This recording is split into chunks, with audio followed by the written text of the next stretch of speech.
All right, well, turning to Washington County now, where this morning I sat down with District Attorney Kevin Barton and Sheriff Caprice Massey to talk about recent cuts to their departments as part of the county's new budget. I think cuts like this are really dangerous because it hurts and risks hurting some of the most marginalized people in our community. Earlier this month, Washington County Commissioners approved a $2 billion budget, forced to fill a $20 million gap in the county's general fund. $7 million was cut from public safety services. The district attorney says his office trimmed down by roughly 10%. No one was immune from being cut, and the challenging part of that is that this is not the first year of cuts. This is after multiple years of prior cuts. So we're really trying to continue to do more with increasingly fewer and fewer resources, and it's causing a significant strain.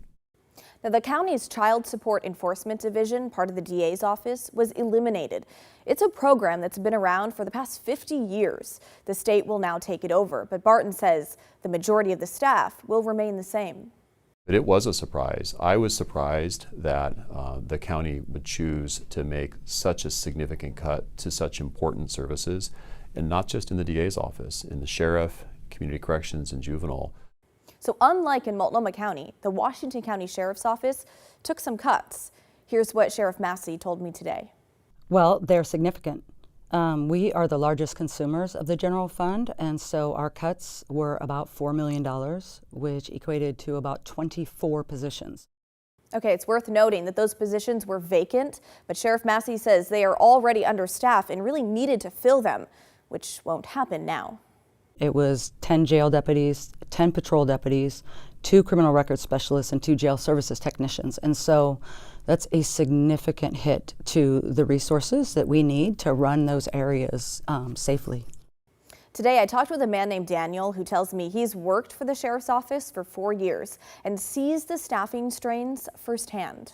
It's disheartening because in Washington County, sheriff's office is highly regarded. I've lived here my whole life for the most part, and there's been a good community presence that the sheriff's office has been respected by the community.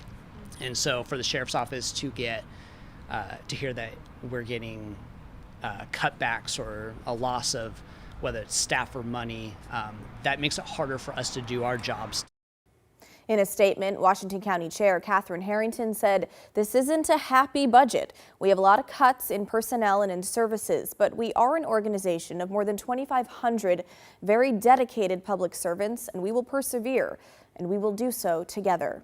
Now, there is one thing that could help these public safety departments on the horizon, a potential increase to the county's public safety levy. This levy provides public safety functions for every single person in our county. And without it, we cannot continue to maintain our status as the safest urban county in Oregon.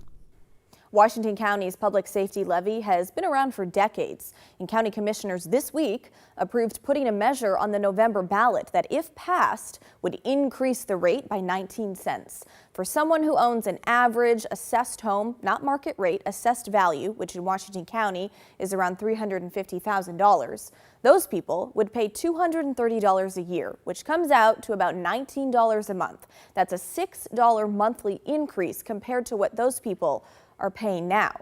The increased tax is estimated to bring in over $300 million over a 5-year period, providing about 16% of revenue for the county's criminal justice system. Here's what one man said today about potentially paying the increased rate. I think Beaverton is fairly safe. I actually feel pretty good about where I'm living. So I would like to continue feeling that way. I know it's going to be hard on other people, but I am okay paying it, yeah. This is a problem. Something needs to happen. We know where this road leads. If you don't fund public safety, we know exactly what happens to that by looking at our neighbors in Multnomah County. And no one in Washington County wants that to happen, especially me.